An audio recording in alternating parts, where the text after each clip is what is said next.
Hi, everybody. Welcome to our friends and family session.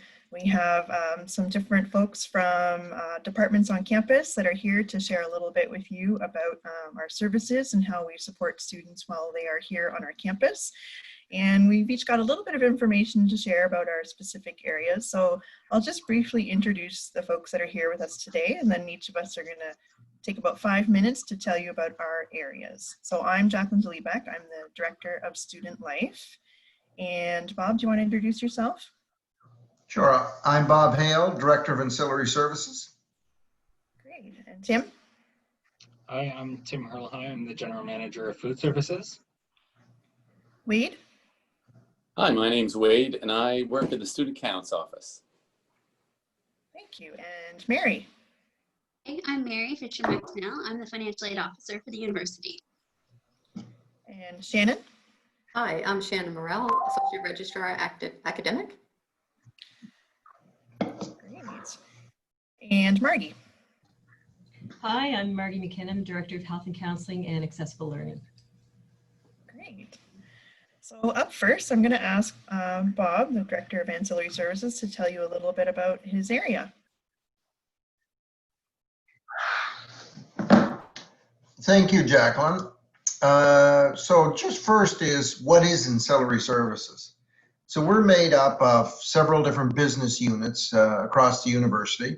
We have university housing, food service, conference services, Keating and Saputo operations, the StFX store, the X-Ring store, and the campus post office. Those are the main areas that we oversee, but there are a few others. So I'll start with university housing.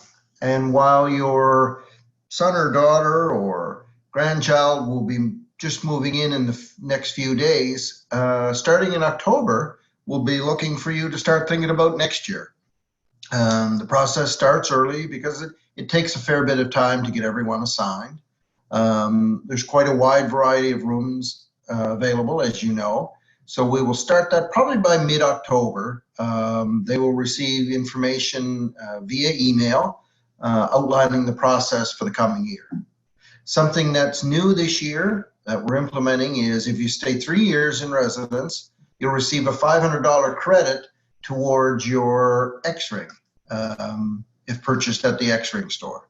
So that's something to think about. Many students stay 2 years to begin with. So for 1 extra year, you get the credit at the X-Ring store. So something just to think about. Food service. So Tim is going to talk a little bit about that shortly. But just to give you a high level, we have several retail outlets across the campus. Of course, we have Starbucks, 12, which is in Mulrooney Hall, the Bloomfield Cafe, which is located in Bloomfield Center, MSB Cafe, which is located in Mount St. Bernard, the Keating Cafe, located in the Keating Center, and we have Morrison Hall, which is our main dining hall here on campus. All of the outlets and Morrison have been fitted for COVID-19, so we have some screens up. We've got stickers on the floor. We have stanchions to direct you in the right areas. And of course, we have shields at every station. So please know that we've taken every precaution to make sure that your son or daughter or grandchild is going to be well taken care of when they're in our various dining establishments. And if you have any questions at all, you can certainly email us or call us, or when you're here on welcome day, you certainly have the opportunity to stop and ask some questions at that time. The StFX store. So this year we have started online book sales. So this is the only way for you to buy your books this year. So check the website for details. The books will be available after September 8th in the Mackay room. So again, we're trying to cut down the traffic in the store. You can still go down and purchase merchandise or school supplies, or order anything that, clothing, that sort of thing. And the books will be available in the Mackay room. So just check out their website, and it'll explain. There's videos there to show you how to order it. The X-Ring store, that's where we sell StFX's famous X-Ring. We do have payment plans that you can start now. With the price of gold going up, it's not a bad idea to put a little bit down in the ring, you know, monthly or each year. So that's available. Keegan McNeil is there every day, and you can go in and talk to him, and he can get you on one of those plans.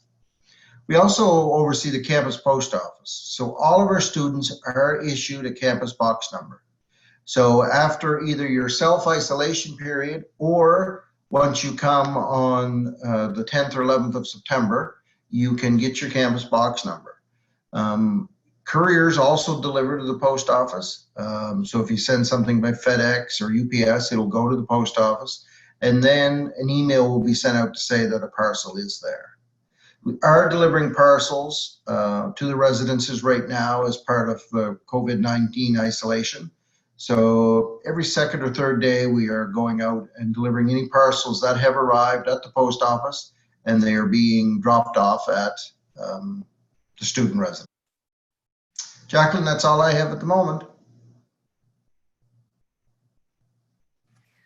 Great, thank you, Bob. And next we'll call on Tim to tell us a little bit more in detail about the food services on campus. Excellent. Well, we're very excited to see students return here and have been working hard on getting our services ready, especially with all of the recent changes. But I would like to start with a couple of the common questions I get, and most start around meal plans and how does it actually work. So there's 3 main meal plans being offered this year for most residences.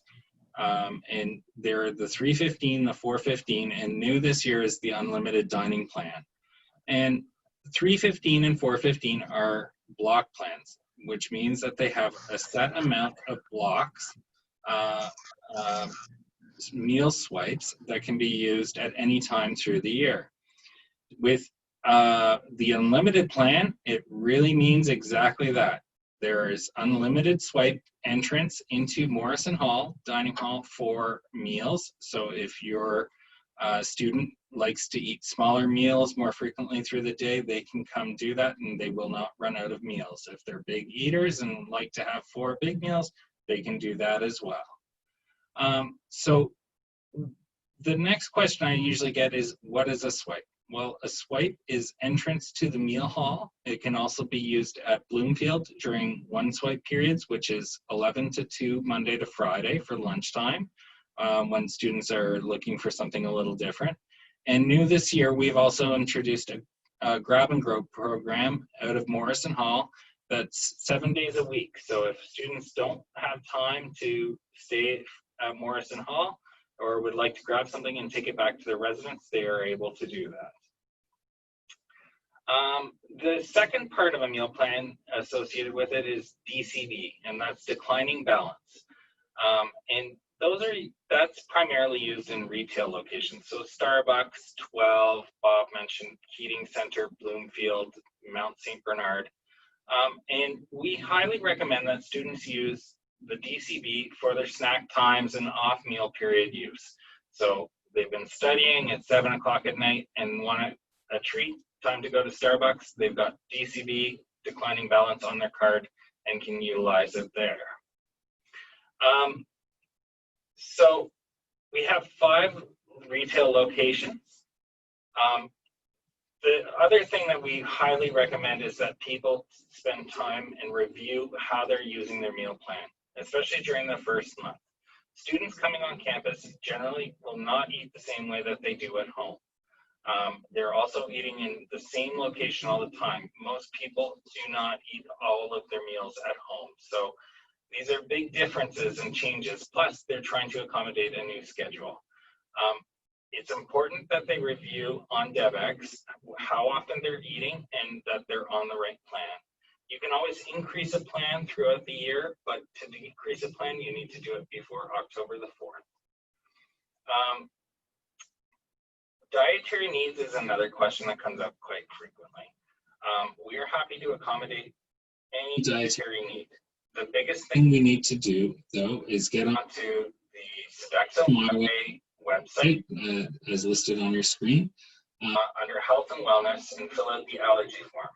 Once we receive that allergy form, we'll be in contact with your student and arrange a meeting and explain to them the best ways to navigate dining on campus. So Bob mentioned some changes regarding COVID. Food services have definitely changed with COVID. There are much more physical barriers. There is signage in every location. The rules that apply outside in other restaurants apply here on campus, plus any of the university's rules. They will also find that there is a lot more increased cleaning and switching of services from self-serve to full serve. Other new items I'd like to note for this year, we have also implemented a mobile ordering app with touchless payment through it that's available in 4 of our retail locations. This allows students to skip the line in some of the busier locations and access a separate pickup point and have their order prepaid. Jacqueline, I think that's about what I've got for you, but thank you. That's great. Thanks, Tim. So next we'll talk to Wade. He's going to talk a bit about student accounts and how you're going to pay for that meal plan and residence. Hello, everybody, and welcome. Extend a great welcome to everybody. We're excited to have everybody back. So I'm just going to go through some of the basics with our student account, and you're going to notice our web page is there. It's got the answers to most all your questions. So I'll just hit a few highlights. So at StFX, our fees are charged upfront for the full year. So we don't break it down via semester. So that's one thing that is important to realize. Also want to point out that students are able to view their student account through Maze-Me, and this will look just like a bank account. So you'll be able to see your entries, anything that has been charged to your account. If you received a scholarship, it'll be there. If it's not there, now it will be shortly. So students, we absolutely encourage students to review this at least on a monthly basis, just like you would a statement of your bank or your Visa statement.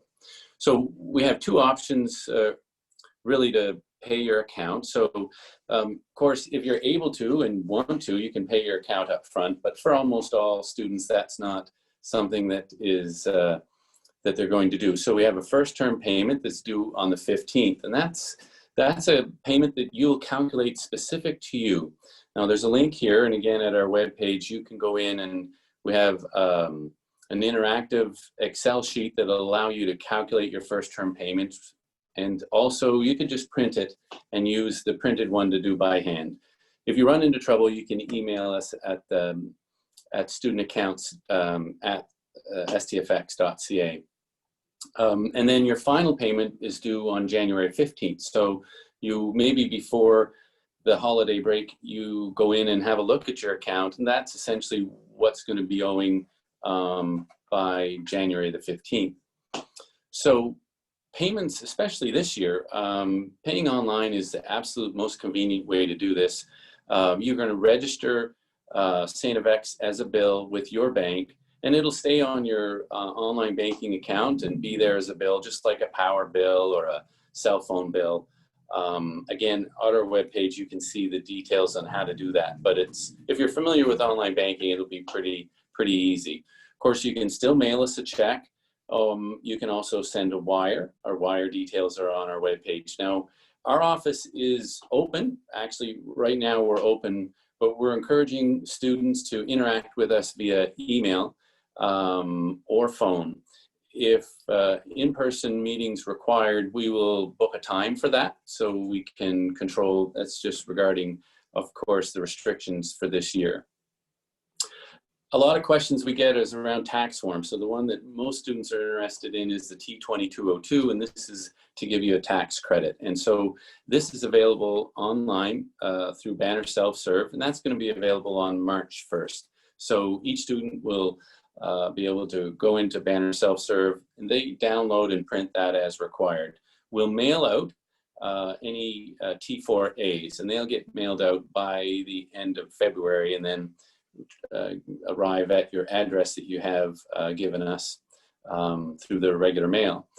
Also want to point out the confidentiality is really important, and although there are a lot of parents or family that are paying for a student and they would like to have the details of the account does belong to the student, and therefore we will communicate the details of that with the students. Now, one way to help facilitate communication would be to have a student email us with a CC to somebody that they want to be able to see, and we'll reply all, and that way we're communicating with the student, but perhaps the parent or family member will get the details that way. So that's quite convenient.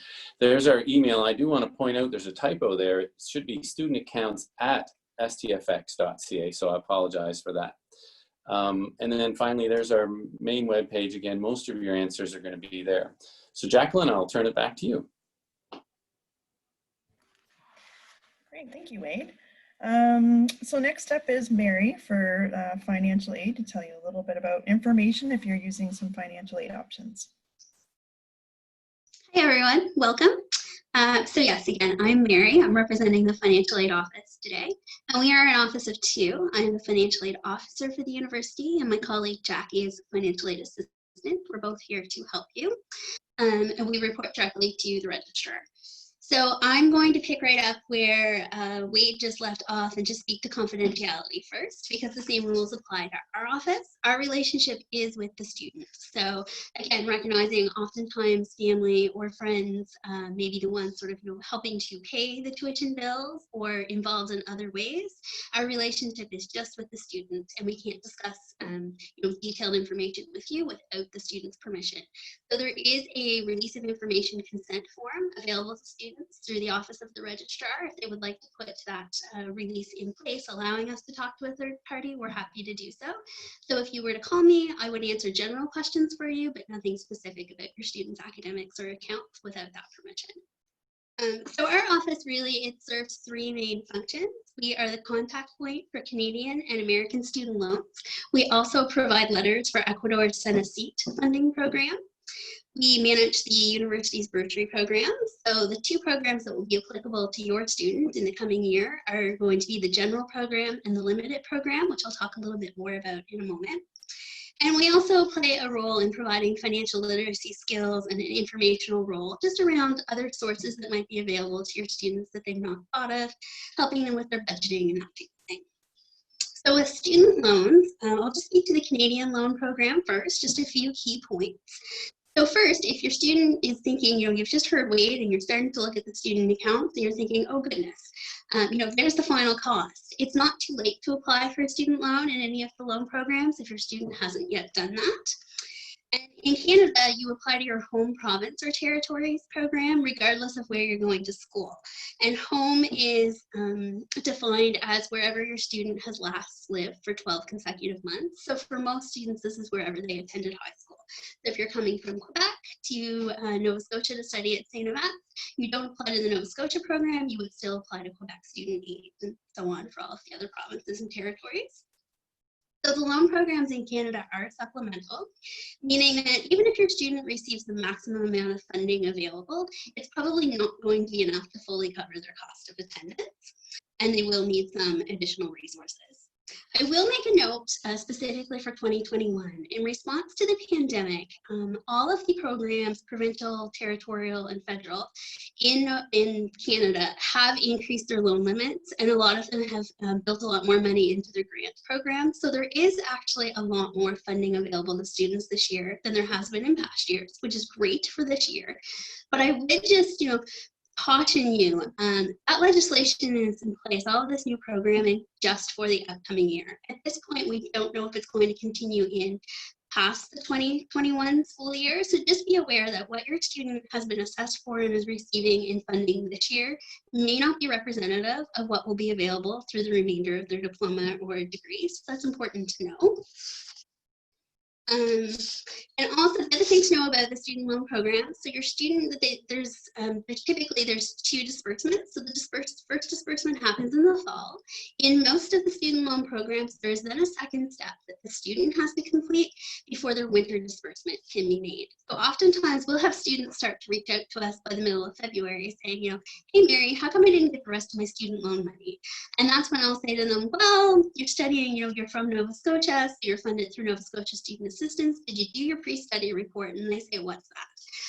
So just be aware that most of the programs do require some follow-up step in the fall from your student. Your loan program will make it available directly to the student, and we're happy to help them navigate that process, but they just need to be aware that there are other things to do. So I'll now just briefly touch on U.S. loans, just a few key points. So as a university, we do participate in 2 U.S. programs. There's the private lender, Sallie Mae, and there is also the government program through the Department of Education, Federal Student Aid. It's not too late to apply to either of these either if you need some additional funding. And U.S. loans do require direct contact with my office by the student. So typically when I'm notified by the loan programs that an application is in, I then reach out by email to the student and we proceed through the process from there. And I'll make a note too, again, about in reference to the pandemic, federal student aid specifically, normally no online or distance learning is allowed through that program. It can't be funded. However, there is currently an exception under emergency legislation that was passed this past spring that does allow for the fall term only that students can study online and still be funded through the program. We're expecting an update on that legislation. As of right now, a student studying in the winter term would have to physically be on campus and only taking on campus courses to qualify for federal student aid program, but we expect to have an update soon on that. And both Sallie Mae and federal student aid also have what are called plus loans that parents can borrow on behalf of their student towards the cost of attendance. So that also includes direct contact with my office. So if you have any questions or you're looking into any of these programs, please feel free to reach out to me directly. So the bursary programs here at StFX. Bursary is a non-repayable financial award that your student can use towards the cost of attendance. And there is a difference between scholarships and bursaries. Scholarships primarily are based on academic merit, whereas your bursaries are based on financial need. So they're open to all StFX students in a degree or diploma program at the undergraduate and graduate levels. So the criteria can vary. In addition to demonstrating financial need, criteria can also be based on your program of study, where you might be from, different volunteer experiences you've had. So it's quite broad. And with these programs, the applications open in the fall. This information is all available on our website, as well as we do email blasts out to our students to let them know when applications open, when deadlines are coming up, that type of thing. And again, the bursaries are based on financial needs. So in those applications, we're going to ask about study costs and study resources. And from there, try and help students showing legitimate need in their budgets. And I will just remind students and parents that deadlines are absolute. It's the student's responsibility to apply on time, and we can't accept any late applications. But again, all of this information is widely available to students, so we encourage them, make a note in their online calendar or their agendas, that type of thing, to keep up on this. So finally, our last role is in financial literacy and providing information to students, just sort of around finances. So all of the major banking institutions in Canada do offer sort of something comparable to a student loan, either a loan itself or a student line of credit. Typically, these do require a co-signer if the student is under 19 years of age. And we encourage students, if they are looking into a bank loan option, to kind of shop around. They might bank with one particular bank, but they can look at what everyone is offering, because sometimes one might have an incentive over another. Students also, there is a student campus food resource center here on campus, so a food bank run by the student union, as well as one in town that students can access if they're having some difficulty with their grocery budgets. And we're here to provide helpful hints, such as on Tuesdays, the 2 local grocery stores, Sobeys and Superstore, both offer 10% off on groceries. And the final thing I will mention, just something to think about, the health and dental plan, which you'll hear lots about. Students do have the option to opt out if they can show coverage. Canadian students have this option if they can show coverage through another program. Here at the Financial Aid Office, we just encourage you to really look at the coverage first and ensure that you know what you're opting out of. Because sometimes it is the case that the plan here at StFX might complement a plan that a student already has very well. And one particular area we see this is that the student union plan will pay up to $900 towards a psychological educational assessment. And this is something that our office gets requests for quite a bit to find funding to help students pay for. So it is just something to be aware of and to look at before you immediately opt out. I know it's something that you can take off the overall bill and kind of bring your costs down, but sometimes in the long run, there's actually a savings by staying in. And I invite you to visit our website for more information about any of these topics, or reach out to us directly. We're here to help. Thank you. Awesome, thanks, Mary. So next we have Shannon from the Registrar's Office, going to talk a bit about some important academic dates and things to know about registration. Okay, thank you, Jacqueline. Hello to everyone watching, and on behalf of everyone in the Registrar's Office, welcome to StFX. The Registrar's Office is a dynamic team of 23 staff, and we're located on the first and second floor of Nicholson Tower. The Registrar's Office provides academic administrative support to students and faculty from admissions until graduation. And we are responsible for recruitment and admissions, scholarships, course registration, course timetable, including classroom assignments, academic calendar and regulations, the exam schedule, maintaining student records, calendar of events, and grade entry. We also work very closely with the Academic Advising Office. We have a team of 5 advisors who are available to assist students with any questions they have about what courses they should be taking to follow their degree pattern, program options, and course offerings. So let's review the slide. Some key dates for the fall term. Monday, September 14th is the first day of classes. Tuesday, September 22nd is the last day to change first term or full year courses without penalty. After the 22nd, this first week of class, students can still drop courses, but they will receive a grade of DC in the course. This grade will appear on their transcript, but does not impact their average. The longer they wait to drop a course, the less refund they may be eligible to receive. Refunds will only be applicable if the student has dropped to less than 24 credits. If they remain in at least 24 credits, then they are responsible for paying full-time fees.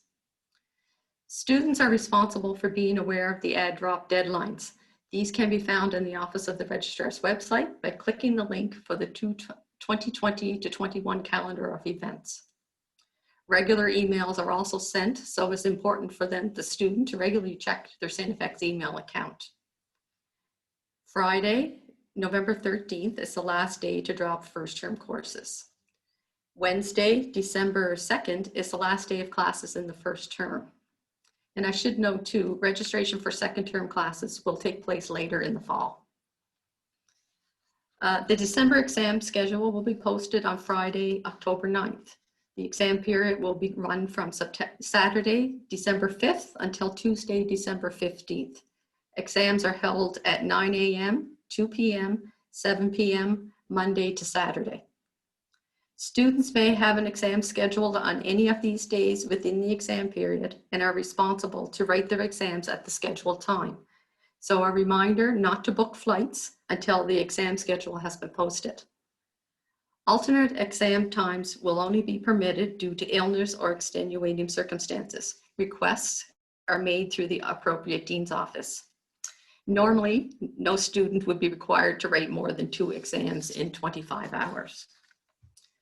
The fall study week for 2021 has been canceled due to pandemic and the later start to the academic year. Another resource from the Registrar's Office is the academic calendar, and it is available on the Office of the Registrar's website. The academic calendar will provide you, the student, with a complete listing of dates, as well as provide you with the information on degree requirements, our academic regulations. For example, you will find information on our grading system, assessment of academic penalties, academic integrity, etc. The Registrar's Office is happy to assist you in answering any questions that you may have regarding your student. We are able to talk to you about regulations, processes, and procedures in broad terms so that you can help guide them. However, due to privacy regulations, we are not able to speak specifically about their record without their consent. Your student can submit a release of information form that's on the Office of the Registrar's website, and submitting the form with their signature. The form is located on the website under the Services and Links request forms. Most students will require a confirmation of enrollment letter, and students may request this enrollment letter online in Maze-Me. The letters can be faxed or mailed. They will also be able to get one on welcome day at the registration check-in desk. Due to the pandemic, most of our services have moved online. However, we are finalizing plans to physically open the office to students to provide in-person service to students. Just some contact information to reach out to us. Our email is registr@stfx.ca. Our local phone number is 902-867-2160. Toll free is 1-888-734-7839 or StFX. And our fax number is 902-867-5458. Please don't hesitate to reach out to us for any questions. We are here to help. Thank you. Over to you, Jacqueline. That's great. Thank you, Shannon. So I get to go next. So I'm the Director of Student Life. So the areas that I oversee are residence life. So residence life is, that consists of, it's a pretty big team. We have staff made of professional staff, full-time staff, and also student staff who are in the buildings, and they provide the 24-hour on-call support for emergencies or any kind of support that might be needed in the residences. They're fully trained. They have their first aid training among some other pieces of training, including mental health, how to support disclosures of sexual violence. And so they're very well equipped to be able to meet the needs of residents and just help them, especially during the time of transition in the first few weeks of being on campus. They also run a lot of programming and events, really focusing on building community and engaging students with each other and in campus life, and to make sure that they know about supports and different services on campus for what they need. So they often will, chat with the students, see what's going on, and then they know where to refer them on campus to make sure that they're connected to the right supports that they're needing. We also have career services. We have a career services center, and that's where students can go work on things around career planning, and they'll work closely with academic advising on that to make sure that they've got the right courses, but also the right work integrated learning experiences to give them a really well-rounded experience and portfolio to head them down the right path in terms of their career goals. And I mentioned work integrated learning. So there's that office also looks after the co-op opportunities and other work placements, different kinds of work placements that students can do related to their program. And they also do it's a great resource for employment opportunities available to students. We actually employ, we have a lot of students on campus who work for different areas just to, part-time opportunities right here on campus, but also out in the community. And so those students can find information about those opportunities with career services. Another area that Student Life looks after is the community code. So this is the code that explains the rights and responsibilities of students as members of our community. We also have a process for addressing any behavioral concerns or incidents that come up.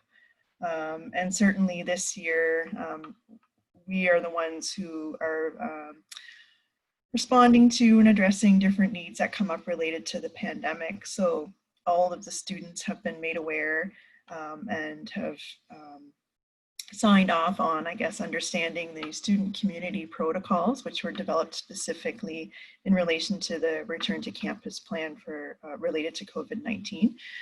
So we'll be reviewing those with students as they're in residence to make sure that they're understood. And these are the protocols, things like mandatory masks on campus everywhere, and that's true for students, staff, and faculty.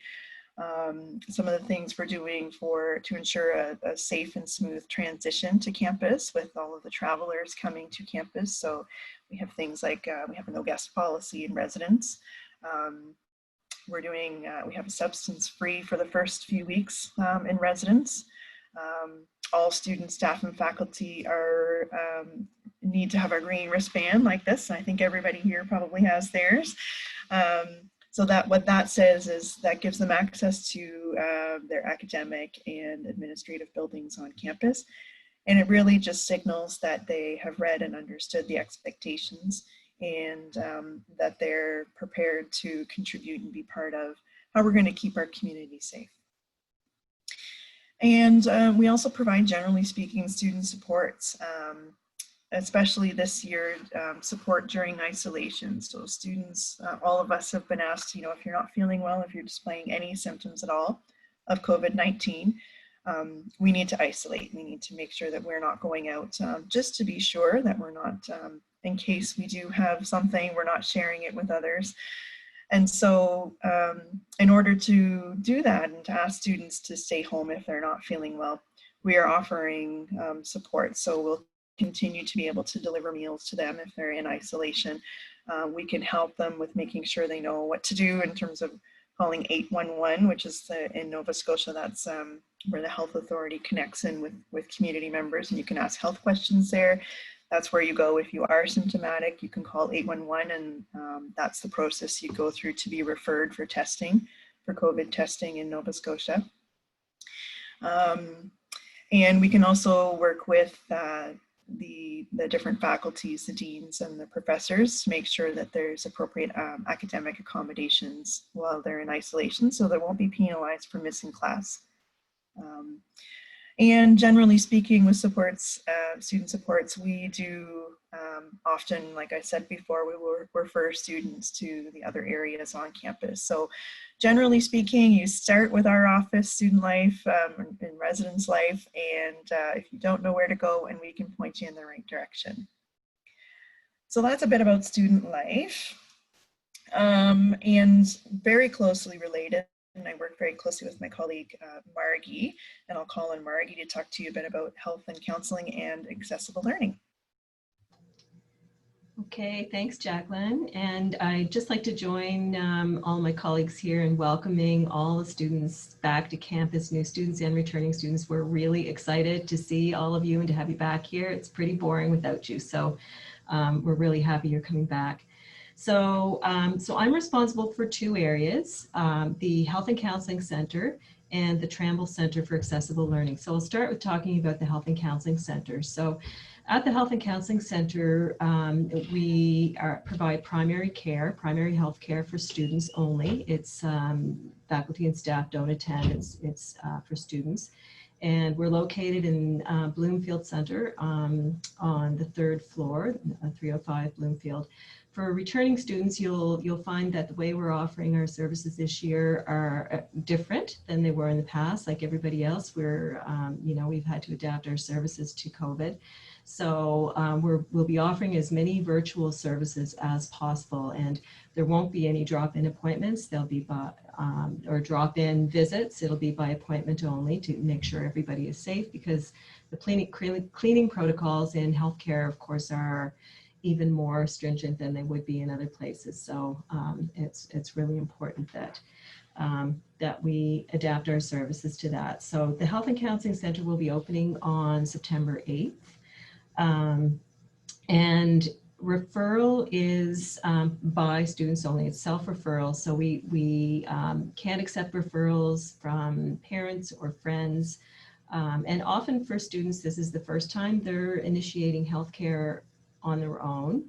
And so we know that it can be a little nerve-wracking if students haven't been making their own doctor's appointments or appointments for mental health services on their own. But once they start doing it, it becomes very comfortable for them. It's a very welcome, open environment in the Health and Counseling Center. So it's very easy to make referrals for themselves. Students would just have to book an appointment with the intake nurse, and that's online now. We'll have that link. I have an infographic that we'll post on the Health and Counseling website, and so they just need to book an appointment with the intake nurse online, and then she will do a virtual visit with them, a video conference visit, and then we'll arrange for them to see follow-up with a physician or nurse or counselor.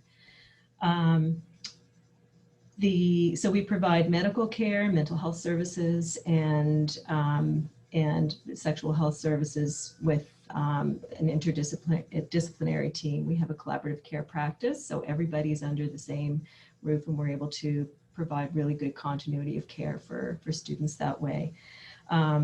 As Mary mentioned earlier, there's often confusion with the health and benefit plan for students that's offered through the Students' Union, and that is separate from the Health and Counseling Center. Health and Counseling Center services are at no extra cost to students. So when they come in, their care will be billed through MSI or their insurance that they have. For additional services, as Mary was saying, the psychoeducational assessments, which would be especially relevant for students who are registered with the Tramble Center, also for students who have been diagnosed with ADHD. Our physicians require a recent psychoeducational assessment to prescribe medications for students who have ADHD, because those are controlled substances. So just to give you a heads up about that. So that's one reason to have that at those extended health benefits. And the other reason is because students are often accessing healthcare for the first time on their own, they may want to receive some kinds of healthcare that they wouldn't want showing up on their student or their parents' insurance, maybe medications that they want to maintain confidentiality about, and that is important to us. We don't want to have any barriers for students who are receiving healthcare. So so just to mention that, as I mentioned, we'll be offering most of our services virtually this year. So that will be with physicians as well. If physicians' initial appointments with students will be through the virtual visits, video conference, and then if they need to see them in person, then we'll bring them in. Same as with counseling, that will be mostly virtual visits through video conferencing. So the Tramble Center for Accessible Learning is located in the library, and that team provides supports for students who have been diagnosed with permanent disabilities. And so again, we require documentation indicating students' permanent disability, and that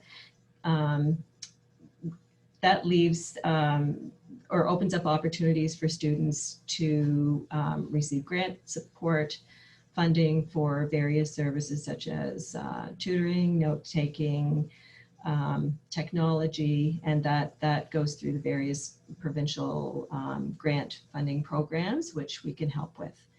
And also one of the things that a lot of students have is extended time for writing tests and exams or other sorts of accommodations, academic accommodations. So in order to find out more information about the Tramble Center, you can just email at tramble@stfx.ca, and one of our team members will be able to give a hand with that. So I think that's about it. Oh, one other thing, sorry, that I did not mention and I didn't include on the slide. Last year, we introduced a new role that falls under Health and Counseling. It's our Sexual Violence Prevention and Response Advocate. And that role is specifically for supporting students and faculty and staff who have experienced sexual violence. And sorry about that. Anyway, I'll just talk through the ringing and hang up. Sorry about that. So the Sexual Violence Prevention and Response Advocate supports students who have experienced sexual violence and will support them through whatever processes they choose to go through, and it's their decision about what they want. My apologies. I'll leave that off the hook. And the Sexual Violence Prevention and Response Advocate is also responsible for leading all of our sexual violence prevention programs on campus.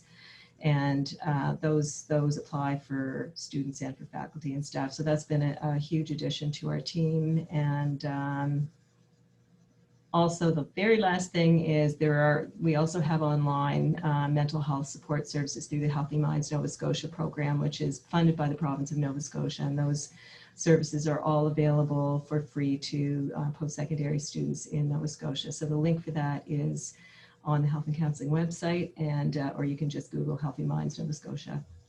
Okay, thanks, Jacqueline. Okay, that's great. Thank you, Margie. Thank you, everyone.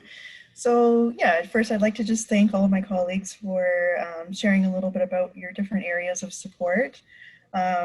We are all on behalf of all of my colleagues, I'd like to thank you all for tuning in and listening. Hopefully we've provided you with a pretty good overview of some of the services and supports we have on campus. There's certainly many, many others, but you've seen our faces, you've got our contact, and hopefully please do feel free to reach out. There's also a general email. If you're not sure where to go, comment and the ampersand sign, questions at stfx.ca, and that can get directed to the correct person if you've got other questions and you're not sure where to go from there. So thank you all, and we will be also available live on September 8th and September 9th at 7 p.m.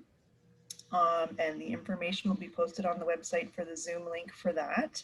And we'll be there to answer any questions that you have that we may not have addressed in this recording. So thank you to all my colleagues and to everybody watching, and have a fantastic day.